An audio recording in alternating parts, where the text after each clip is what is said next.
있습니다. 특별히 한 해의 농사는 씨 뿌릴 때에 시작할 때 잘 해야 되지, 그렇지 않으면 열매 거둘 때에 어려움이 있죠. 1월 달에 우리가 한 해를 어떻게 우리 하나님의 은혜 가운데 한 해를 살 것인가 저도 고민하고 기도하다가 그리스도 예수 안에, 예수님 안에 있어야 우리가 복을 받고 살지, 예수님 떠나서 밖으로 나가버리면 우리가 아무리 노력하고 아무리 애를 써도 복된 하나님의 은혜 가운데 살지를 못하는 것이죠. 그래서 앞으로 몇 주간 그리스도 예수 안에, 예수 그리스도 안에 있는 것이 어떤 의미인지, 또 예수 그리스도 안에 있는 사람에게 하나님께서 어떻게 역사하시는지에 대해서 우리가 살펴보면서 지금까지도 은혜 가운데 살았습니다마는 우리는 평생을 예수님 안에서 살아야지 예수님을 떠나면 절대로 안 된다는 것이죠. 오늘 성경적인 부분에 대해서 살펴보기를 원합니다. 구약에는 보면 구약과 신약이 있죠. 이 신약 시대에는 전 세계에 교회가 굉장히 많이 있습니다. 우리나라에도 왜 이렇게 교회가 많은가라고 할 정도로 교회가 많이지만 전 세계에 교회가 엄청나게 많이 있습니다. 그러나 우리가 잘 아는 대로 구약에는 교회가 전 세계에 하나밖에 없었어요. 그렇죠? 전 세계에 성전이라고 하는 것은 이스라엘에 하나밖에 없었습니다. 처음으로 이 교회 같은, 성전 같은 개념을 우리 보면 노아의 방주를 하나의 교회라고 볼 수 있습니다. 왜냐하면 방주 안에 들어와 있었던 사람만 구원을 받았고 방주에 들어오지 못한 사람은 구원을 받지 못한 것입니다. 그리고 다음에 있어진 것이 모세의 성막이죠. 하나님께서 모세를 통해서 성막을 짓게 하셨습니다. 그 이후에 이 성막이 없어지면서 다윗의 장막이 세워졌죠. 이 다윗의 장막은 솔로몬의 성전이 있기 직전에 잠깐 있었던 것이 밖에만 있었던 것을 장막이라고 하죠. 그리고 마침내 제대로 된 성전이 모습은 솔로몬 때의 성전이 세워지게 됩니다. 또 이 솔로몬 성전도 하나님 앞에 범죄함으로 성전도 파괴가 됩니다. 그 다음에 세워졌던 것이 스룹바벨의 성전이죠. 이 성전도 회파되고 헤롯이라고 하는 사람이 성전을 더 크게 짓게 되는 것이죠. 또 이 헤롯 성전은 또 파괴되고 이스라엘 민족은 구약의 율법을 지키는 사람들입니다. 근데 구약의 율법을 지킨다면 이들이 제사를 드려야 되죠. 지금도 제사를 드려야 됩니다. 근데 그들이 제사를 드리지 않는 것은 그들의 성전이 파괴되었다고 보기 때문에, 그래서 그들은 제3의 성전, 앞으로 헤롯 성전이 있던 자리를, 그것을 지금 이들은 이슬람 민족에게 빼앗겼습니다. 그것을 다시 회복하면 거기에 제3의 성전을 세우고 그때의 제사를 드릴 것이다. 지금 그들은 제3의 성전을 회복하기를 학수고대하고 있는 것이죠. 그러나 우리는 이스라엘 백성들이 구약의 성전과 방주의 개념을 잘못 이해하고 있는,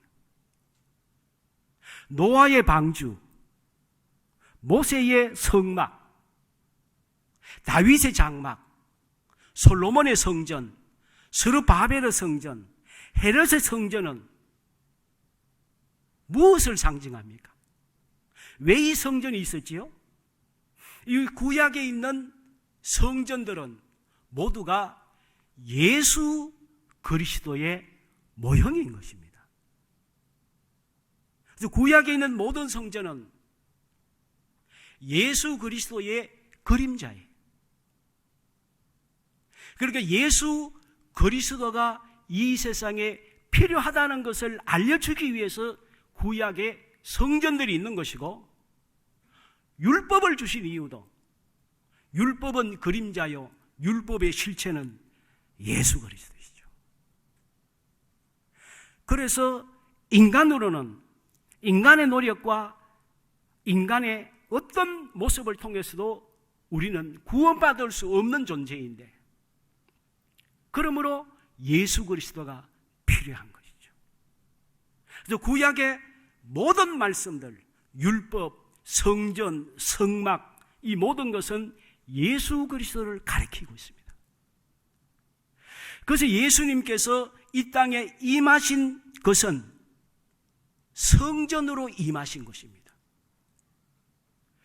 그래서 구약에는 방주 안에 들어가 있었던 사람만 구원을 받았고, 성전과 성전 안에 들어와서 죄사함을 받는 사람들이 구원을 받았지만, 신약시대에는 성전이신 예수님이 오셨기 때문에 예수님 안에 있는 사람이 구원을 받게 되는 것입니다. 그래서 이 구약에 한 개밖에 없는 성전이 지금 전 세계의 모든 곳에 성전이 세워져야 된다는 이 성경의 비밀을 깨달은 사람이 바울이었어요. 이스라엘 백성들 중에 이것을 깨달은 사람이 바울이었어요. 근데 처음에는 바울도 이 놀라운 영적 비밀을 깨닫지 못했어요. 그래서 바울은 율법주의자였어요.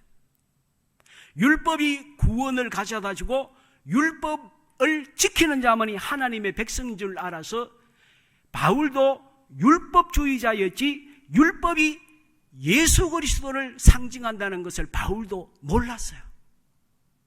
이것을 요즘 말하면 육적인 그리스도인이죠.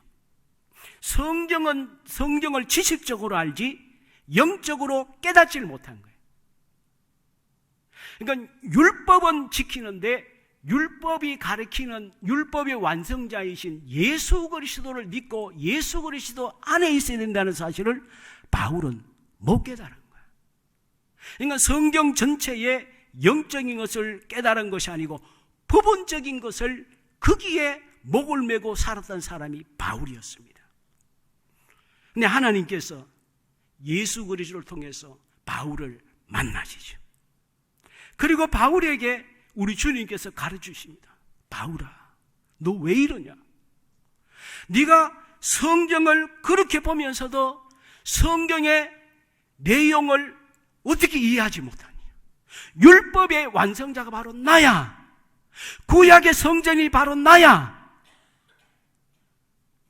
이제부터 나를 믿어야 구원을 받는 것이지, 나를 믿지 않는 너는 도대체 뭐냐? 주님께서 바울에게 하나님의 영적인 구약 성경의 비밀을 가르쳐 주신 거예요. 그래서 바울이 여기에서부터 천지개벽하는 전환을 하게, 새롭게 태어나는 것이죠. 그래서 에베소서 3장 6절에 보면 이렇게 말씀했습니다.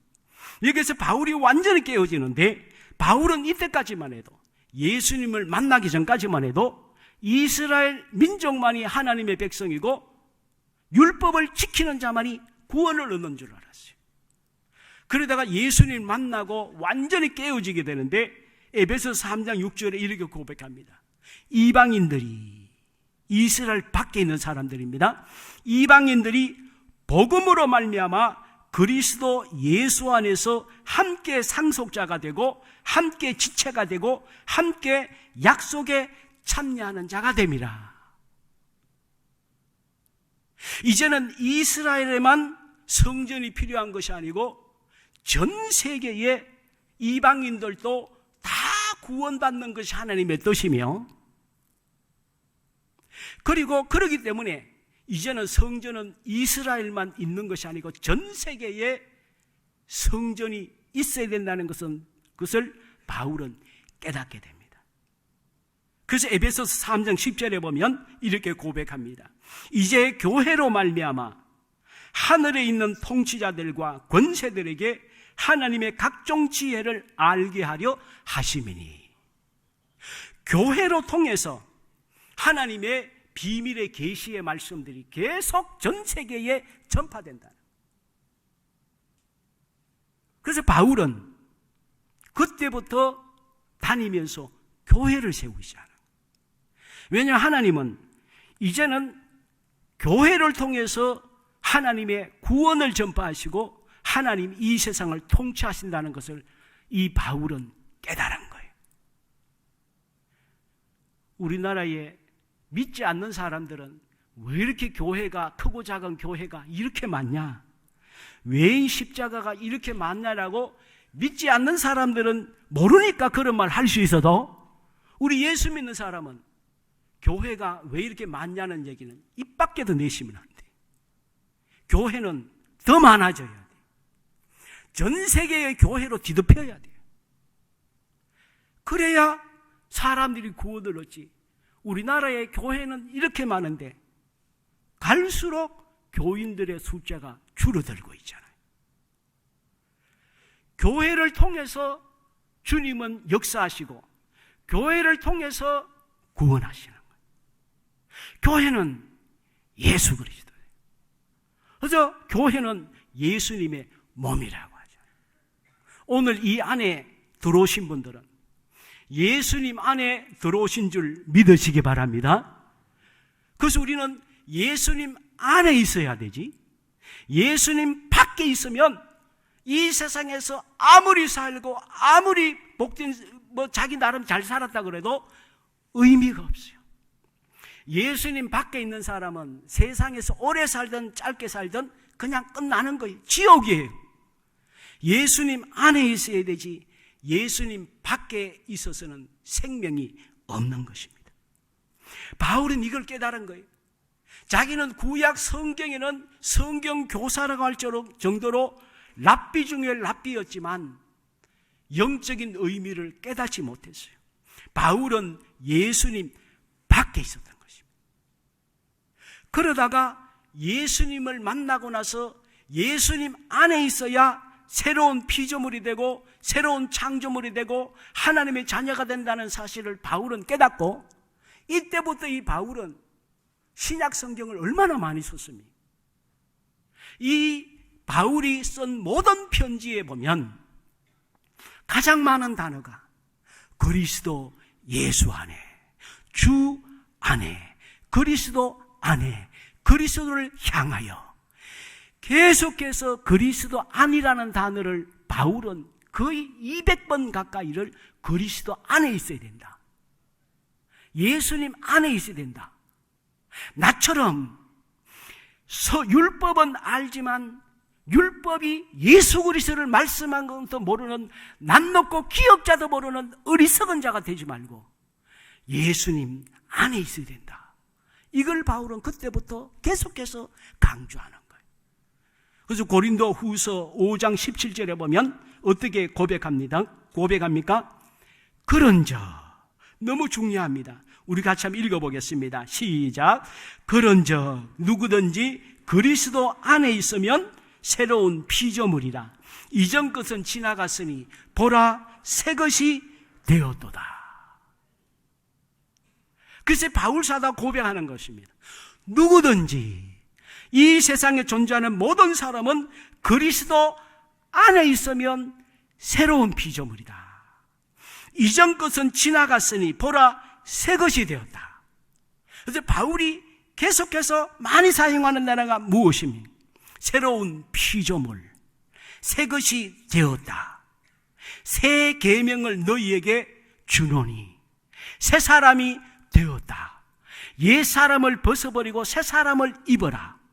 계시록에 보면 옛 하늘과 옛 땅은 다 지나가고 새 하늘과 새 땅이 임하느니, 새 예루살렘이 임하느니, 계속해서 새로운 것을 말씀하고 있는 것입니다. 예수님 밖에 있는 것은 의미가 없어요. 예수님 안에 있어야 모든 새로운 일들이 시작이 된다는 것이죠. 그러므로 우리는 예수님 안에 있어야 되지 예수님 밖에 살면 아무런 의미가 없어요. 오늘 이 자리에 있는 저와 모든 분들은 예수님 안에 있는 줄 믿습니다. 예수님 안에 있어야지. 예수님 밖에 있으면 절대로 안 됩니다.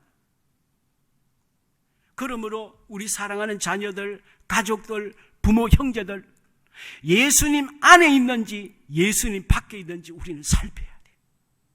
그래서 주님 앞에 기도해야 됩니다.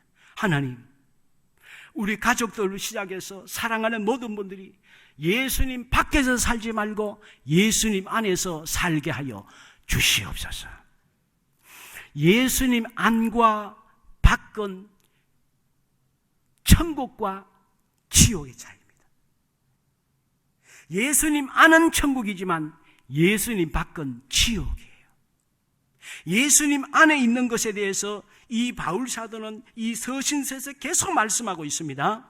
아까 읽었던 고린도 후서 5장 17절에 새로운 피조물이라는 말이 무슨 의미일까요? 이 새로운 피조물이라는 말은 새로운 창조물이라는 뜻인데 첫 번째로 보면 새롭게 탄생했다는 의미입니다. 이것은 물이 포도주로 본성적으로 변화됐던 것처럼 예수님 안에서 새로운 본성으로 재창조되었다는 것이에요. 우리가 예수님 믿는다는 것은 그저 조금 좋은 사람으로 바뀌었다는 것이 아니고 새롭게 우리는 창조되었다는 걸 말해요. 하나님의 사람으로 재창조되었다는 걸 말해요. 그리고 새로운 피조물이라는 말은 마귀의 종에서 하나님의 자녀의 신분이 바뀌어졌다는 거예요. 이제는 우리가 신분이 마귀의 종로로 타는 노예가 아니라 하나님의 자녀가 되었다는 것이. 그리고 새로운 피조물은 앞으로 우리는 누구나 다 부활하게 될 것입니다. 죽어도 믿는 사람이든 안 믿는 사람이든 우리 육신은 다 땅으로 돌아갑니다. 그러나 예수님이 이 땅에 재림하실 때에 모든 사람이 육신이 부활하게 될 것입니다. 그런데 이때에 두 종류로 부활의 종류가 나누어진다는 거예요. 예수님 안에 있는 사람은 천국에서 영원히 사는 영생으로 부활하게 되는데 예수님 밖에 살다가 죽은 사람은 지옥에서 영벌을 받아서 영원한 징계를 받기 위해서 부활하는 거예요. 그러므로 이 세상에 살 때에 예수님 안에 살아야 되지 예수님 밖에 살면 큰일 나는 것입니다. 그리고 새로운 피조물은 무엇입니까? 이 땅의 가치관을 가지고 사는 것이 아니고 하늘의 가치관을 가지고 사는 것이에요. 이번 주 중에 차를 운전하고 가다가 문득 그런 생각이 들었어요. 이야, 만약에 주님을 믿지 않았다면 주님의 은혜로 주님 따라 이 세상을 살지 않았다면 얼마나 이 세상이 허무할까. 맨날 땅만 바라보고 이 세상에 있는 돈만 바라보고 세상에서 어떻게 하면 내가 잘 먹고 잘 살까. 이건 짐승이나 마찬가지 아닙니까? 이런 땅의 가치관을 가지고 이 세상에 살다가 죽으면 무슨 의미가 있나? 누가 알아주나? 그런데 주님이 우리를 구원하셔서 나를 구원하셔서 이 땅에 살지만 이 땅에 속한 자가 아니고 하늘에 속한 자로서 저 영원한 세계를 바라보게 하시니 너무너무 감사하구나. 그런 마음이 문득 들었어요. 오늘 우리는 이 세상에 살지만 이 땅의 가치관, 잠시 있다가 사라지고 빼앗길 가치관 가지고 이 세상 살지 말고 영원한 하나님이 주시는 하늘의 가치관 가지고 사는 우리인 줄 믿으시기 바랍니다. 그 다음에 새로운 피조물은 무엇입니까? 땅의 기업이 아닌 하늘의 기업을 기대하면서 사는 것입니다. 우리는 이 땅에서 잘 먹고 잘 사는 이 땅에서만 누리고 살 존재가 아니라 영원히 주시는 상급, 하늘의 기업을 바라보고 사는 사람이 새로운 피조물입니다. 그러므로 때로는 이 세상에서 손해볼 수도 있습니다. 억울한 일 당할 수 있습니다. 그러나 주님이 우리에게 영원한 기업, 영원한 상급을 주신다는 사실을 우리는 기억해야 됩니다. 조금 손해보고 조금 양보할지라도 주님이 갚아줄 줄 믿고 우리는 때로는 감내할 수 있어야 되는 것입니다. 주님 앞에 우리 충성할 때 마찬가지입니다. 때로는 다른 사람 아무도 충성 안 하는데 나는 왜 이렇게 오해도 많이 받고 욕을 받으면서도 내가 충성을 할까 생각할 수 있지만 주님이 다 아시는 것이죠. 그러므로 이 땅의 상급만 우리 바라보는 것이 아니라 하늘의 상급이 있기 때문에 오늘은 우리는 땅만 바라보는 것이 아니라 하나님 바라보고 이 세상을 살아가는 것이 새로운 피조물이신 줄 믿으시기 바랍니다. 그래서 주님께서는 오늘 본문 1절에 뭐라고 그랬습니까? 디모데후서 2장 1절에 내 아들아. 지금 바울이 영적인 아들 디모데에게 그리고 오늘 이 자리는 우리에게 말씀하고 있는 거예요. 성령을 통해서 우리에게 내 아들아. 이것은 바울이 깊이 깨달았고 그래서 그 당시에 디모데뿐만이 아니라 오늘 우리에게도 성령의 역사를 통해서 우리에게 말씀하십니다. 그러므로 너는 우리에게 말씀합니다. 그리스도 예수 안에 있는 은혜 속에서 은혜 가운데서 강해야 된다. 예수 안에 있는 사람은 어떤 사람이냐? 그리스도 예수 안에 있는 사람은 어떤 사람이냐? 이 세상이 감당할 수 없는 강력한 힘을 갖게 된다고 오늘 말씀하고 있는 것입니다. 그러므로 예수님 안에 있는 사람은 어떤 사람이냐? 강한 사람이라는 거예요. 예수님 밖에 있는 사람은 절대로 강할 수가 없다는 것이죠. 오늘 보니까 너는 그리스도 예수 안에 있는 은혜 가운데서 강하고, 여기서 나를 강하게 한다는 것은 디나모라는 단어인데 be strong이죠. 강하게 되라고 하는 것인데, 강하게 되는 것이라고 했는데, 오늘 우리가 예수 믿는 사람이 강해지는 것은 원인자가 우리 자신이 아니죠. 내가 내 스스로를 강하게 하자고 해서 강해지는 것이 아니라 예수님 안에 있으면 주님이 우리를 강하게 하신다. 제가 수도 없이 말씀하는 게 여기에 바로 현재 수동태 명령이에요. 강하라는 말씀은 과거에 한번 은혜 받고 그때 강했지가 아니고, 주님은 우리에게 말씀하시기를 언제나 늘 그때마다 강해지라는 거예요. 주님 앞에서 강해지는 것이 계속 현재에 이루어진다는 것을 주님께서 말씀하고 있고 그렇게 된다는 것이에요. 그런데 우리가 살다가 보면 우리가 낙심할 일이 얼마나 많이 있습니까? 이 세상의 근심 걱정의 늪에 빠질 때가 얼마나 많이 있습니까? 또 마귀가 있기 때문에 지난주에도 마귀에 대해서 말씀하셨습니다만 에베소서 6장 10절 11절에 보면 마귀는 간계가 있다 그랬어요. 마귀는 우리보다 지성, 감정, 의지적으로 우리보다 훨씬 뛰어난 존재입니다. 그리고 마귀는 영적이에요. 우리 사람의 마음속에 들어올 수 있는 존재예요. 이 마귀를 이기기 위해서는 우리 힘으로는 안 돼요.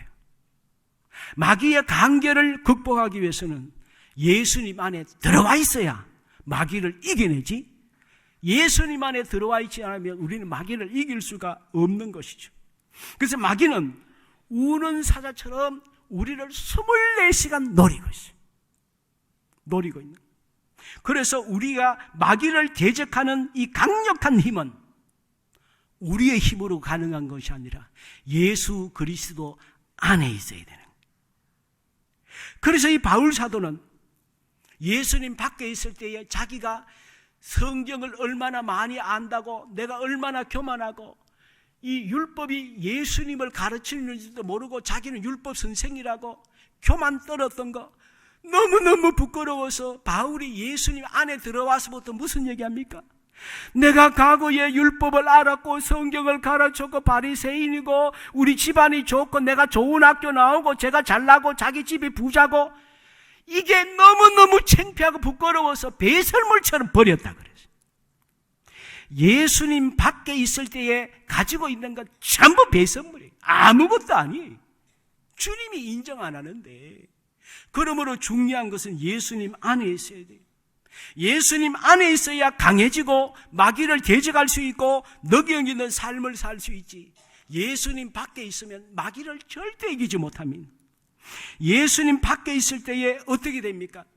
삼손에게 여호와의 신이 있을 때는 삼손을 이길 장사가 아무도 없었어요. 세상에 다 덤벼도 삼손을 이기지 못했어요. 근데 삼손이 주님 밖으로 나가버렸어요. 여호와의 신이 삼손을 떠났어요. 삼손은 어린아이 같이 연약한 존재로 전락해버렸어요.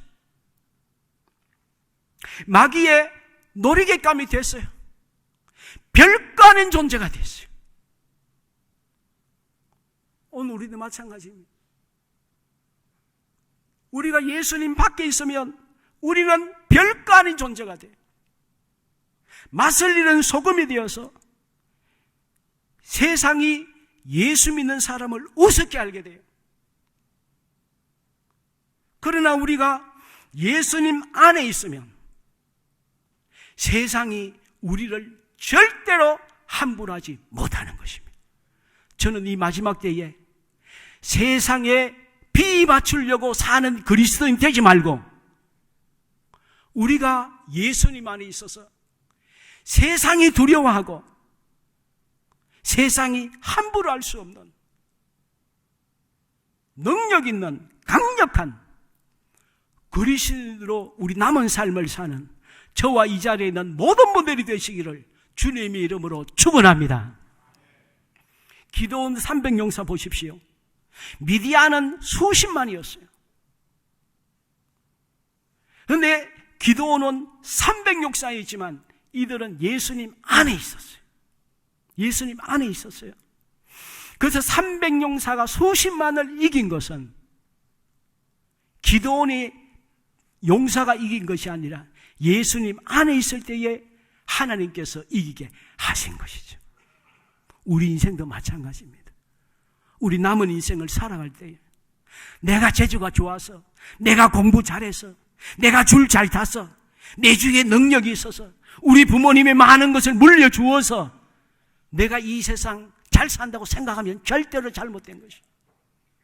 우리는 예수님 안에 있을 때에 정말 행복하고 주님이 원하시는 기쁜 삶을 살게 될 줄 믿습니다. 그래서 에베소서 6장 10절에도 말하는 것입니다.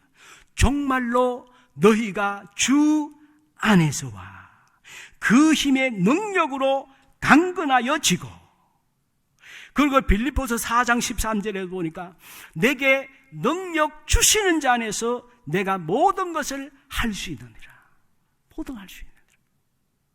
그러므로 오늘 우리는 우리 자신도 늘 주님을 절대로 떠나나만, 교회는 우리가 예수님을, 성부 하나님을, 성령님을 우리 눈으로는 볼 수 없잖아요. 그러니까 눈으로 보이는 예수 그리스도를 교회로 주신 거예요. 그리고 눈으로 보고 눈으로 읽고 우리가 이해할 수 있는 하나님의 세계를 이해할 수 있는 인간의 언어로 성경을 주신 거예요. 그러므로 우리는 성경을 통해서, 교회를 통해서 주님을 경험하는 거예요. 그러므로 교회 생활을 잘해야 돼요. 내 마음대로 하시면 안 돼요. 내 생각대로 하시면 안 돼요. 성경의 교회가 무엇인지, 말씀이 무엇인지, 그래서 오늘날은 시작하면서 우리가 십계명을 살펴보니까 거기에 있어요. 성경은, 교회는 예수 그리스도예요. 예수 그리스도. 예수 그리스도 안에 있어야 마귀가 우리를 범접하지 못합니다. 세상이 우리를 넘보지 못해요. 예수 그리스도 안에 있어야 우리는 세상을 극복합니다. 그러므로 우리 자신뿐만이 아니라 우리 사랑하는 자녀들, 부모님, 형제들, 우리 모든 사람들을 교회 안에 있게 해야 돼요. 왜 세계에 있는 그리스도인들이 능력이 약해졌습니까? 왜 세상에 짓밟힙니까? 교회 안에 없으니까요. 교회를 떠나니까. 교회를 떠났다는 얘기는 예수님 밖으로 나갔다는 걸 말해요.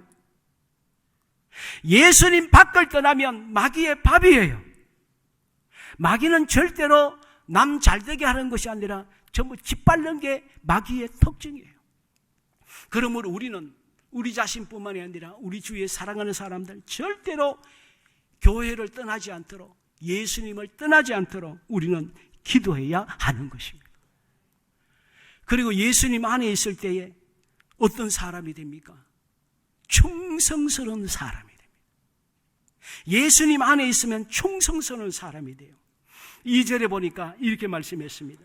또 네가 많은 증인 앞에서 내게 들은 바를 충성된 사람들에게 부탁하라.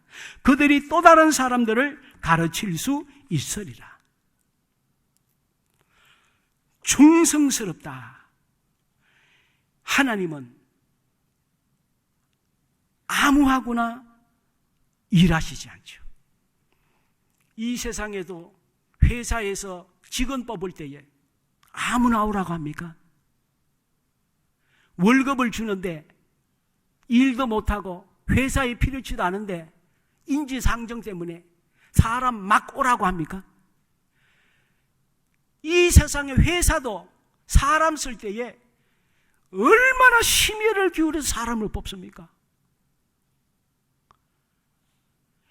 이 우주 만물을 창조하신 하나님이, 우리는 사람 한 개 속을 모르지만 하나님은 우리를 창조하신 분인데 하나님 우리를 왜 몰라요? 다 알고 계시죠. 근데 하나님이 아무하고나 일하세요? 절대로 아닙니다. 하나님은 철저하신 분이기 때문에 아무하나 일하지 않아요. 그래서 하나님은 충성스러운 사람들을 통해서 이 세상을 이끌어갔어요. 이끌어갔어요.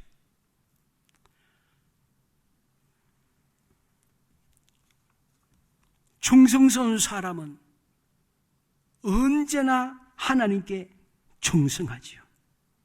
성경에 보면 가룟 유다 같은 사람, 데마 같은 사람, 마가 요한 같은 사람은 중간에 힘들다고 포기했어요. 중간에 자기가 원하는 것이 안 이루어졌다고 중간에 하는 일을 포기하고 주님을 떠났어요. 그러나 갈렙이나 요수아 같은 사람은 주의 일하다가 엄청나게 욕을 먹고 오해를 당하고, 이스라엘 백성들이 요수아와 갈렙이 저들은 하나님이 우리에게 주신 밥이라고 했다고 해서 갈렙과 요한을 돌로 때려 죽이려고 했어요. 모세는 얼마나 죽을 고비를 많이 넘겼습니다. 그러나 주님이 쓰시는 충성스러운 사람은 사람들의 말에 좌우되지 않습니다. 사람들은 오해해요. 자기 수준에서 판단하니까 전체를 못 보잖아요. 그냥 자기 경험 속에서 자기 아는 수준에서 막 난리칩니다. 그러나 하나님의 뜻을 살피는 사람은 사람들의 말에 요동치지 않아요.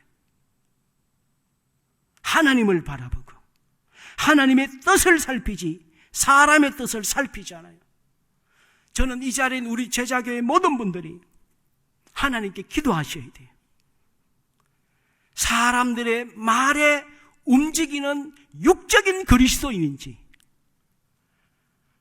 하나님의 영적인 뜻을 깨달아서 거기에 따라 신앙생활 할 것인지 선택해 하셔야 돼요. 오늘 저는 이 자리에 우리 모두가 모세처럼 갈렙처럼 여호수아처럼 하나님의 뜻을 살펴서 언제나 죽을 때까지 하나님께 충성하시는 우리 모두가 되기를 주의 이름으로 부탁을 드립니다. 그렇게 하실 줄 믿습니다. 그리고 충성스러운 사람은 어떤 환경에도 충성해요. 내가 영광을 받고 사람들이 나를 알아줄 때만 충성하는 것이 아니고 시련과 환난인가 어떤 고난 속에서도 주님 앞에 충성합니다. 그래서 난세에 영웅이 난다 그랬어요. 평소에 보면 잘 몰라요. 진짜 어려움 당할 때에 정말 신실한 믿음이 있는 뚝심 있는 기둥 같은 사람은 그때 빛이 나는 거예요. 그래서 난세의 영웅은 숫자가 극히 적어요. 극소수의 한두 사람이 나오는 이유는 난세가 되어야 진짜가 나타난다는 거예요. 성경에 보면 욥이나 다니엘 같은 사람은 본인들이 잘 나갈 때이든 극심한 바닥에 떨어져도 욥이나 다니엘은 흔들림 없이 주님 앞에 충성했습니다. 계시록 2장 10절에 주님께서 말씀했습니다. 너는 장차받을 고난을 두려워하지 말라. 볼지어다 마귀가 장차 너희 가운데서 몇 사람을 오게 던져 시험을 받게 하리니 너희가 10일 동안 환난을 받으리라. 네가 죽도록 충성하라. 그리하면 내가 생명의 고관을 네게 주리라. 그래서 일제시대에 순교자의 수는 극소수였던 것입니다. 오늘 마지막 때에 주님께서 믿는 자를 보겠느냐고 했어요.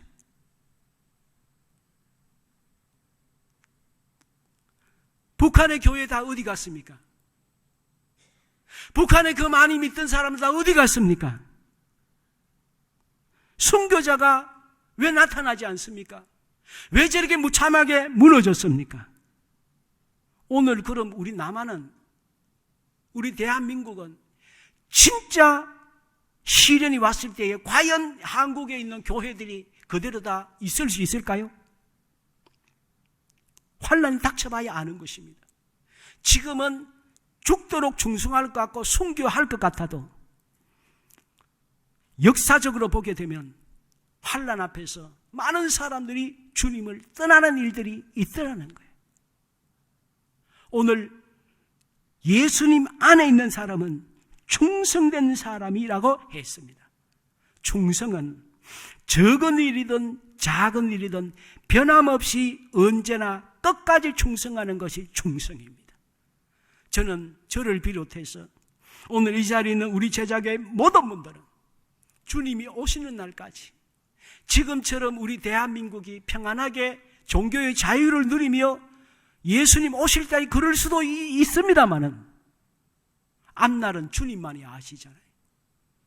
그러므로 우리가 지금부터 예수님 안에 확실하게 있어서 주님 앞에 충성하고 마귀를 대적하고 세상을 이기고 나를 이기고 우리에게 주어진 모든 문제들을 극복하면서 예수님 안에 있는 우리 모두가 되기를 주의 이름으로 축원하고 부탁을 드립니다. 같이 한번 주님 앞에 기도하도록